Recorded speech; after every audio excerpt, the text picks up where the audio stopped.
Professor Deck, no nosso blog Português pela Neopedagogia veio mais um comentário, mais um questionamento em relação ao verbo diagramado. E esse foi do André no dia 23 de junho. Estou acompanhando o blog do SES e estou gostando muito das explicações sobre os verbos com as demonstrações por meio do diagrama da Neopedagogia. Eu leio os tweets e sinto que existe muito conteúdo neles, mas que eu não atinjo plenamente. Seria ótimo que vocês fizessem navegar exemplificações e demonstrações para deixar mais claros esses conteúdos resumidos nos tweets. Eu agradeceria muito. Bem, vamos lá então. Nós preparamos então o material para realmente responder, elucidar assim aqueles tweets que nós enviamos e colocamos no ar, evidente, né? Colocamos em navegação. Vamos lá então? Bom, aí vem o nosso primeiro tweet. Determinante é todo termo que complementa ou explica uma palavra. Esta será determinada, normalmente um nome ou um verbo. Vejamos a explicação. Ótimo! E nós aqui temos a fórmula da oração normal. Nome 1, que é o famoso sujeito, o verbo, que é o termo 2, determinante máximo, depois um nome complemento e um advérbio que complementa, que explica, que dá circunstância de um verbo. E aqui o jogo, a explicação é determinante e determinado.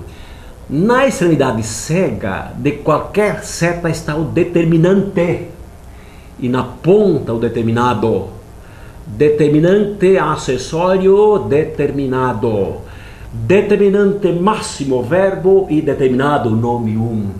Sempre nós temos esta linguagem dos sintagramas. Determinante, determinado, determinante, determinado, determinante, determinado. Normalmente o determinado é um nome ou um verbo. É onde cai a seta, onde cai o sintagrama. Nome, cai no nome, cai no verbo, cai no verbo. E aqui temos até um exemplo. O juiz solicitou provas documentais ontem. Olhem aqui os dois termos essenciais. Juiz, o nome 1, sujeito, e solicitou o verbo, o determinante máximo. Aqui, verbo diz alguma coisa do juiz. Verbo sempre diz alguma coisa do nome 1. E aqui temos um complemento verbal, determinante integrante que completa o verbo. E aqui, um determinante acessório do nome provas. Acessório porque a linguagem dos sintagramas já está dizendo isso. Pontilhado, traço pontilhado, revela que o determinante é acessório, não necessário. Agora aqui esse é integrante, complementar. Este aqui é essencial. Então temos aqui o termo 1, termo 2, o 3, o nome 3, e aqui um adnome que é 5, e o ontem que é 4, como nós vamos ver. Mas vamos ver o outro Twitter. O termo determinante sempre se subordina à palavra determinada. Isto é, adiciona-lhe uma declaração, complementação ou explicação. Professor Deck, explique melhor. Bem, é evidente que o determinante sempre adiciona uma declaração com o verbo. O verbo declara alguma coisa do nome 1, do sujeito. São os dois, é o polo essencial. Determinante máximo verbo e determinado o nome 1. E aqui vemos também determinante, complemento, sempre determinante. É um termo que completa o outro.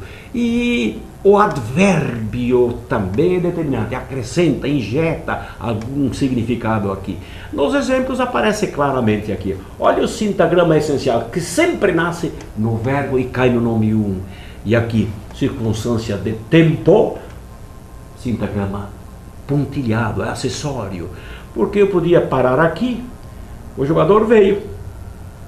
A circunstância do momento, coloco sequer.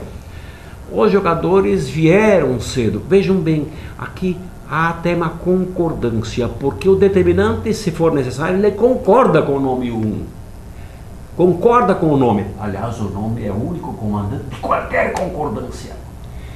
Cedo determina o verbo, tem que ficar invariável, porque só o nome é que é capaz de fazer flexionar um determinante. E aqui teremos os jogadores, que é um adnome, que concorda com jogadores, né?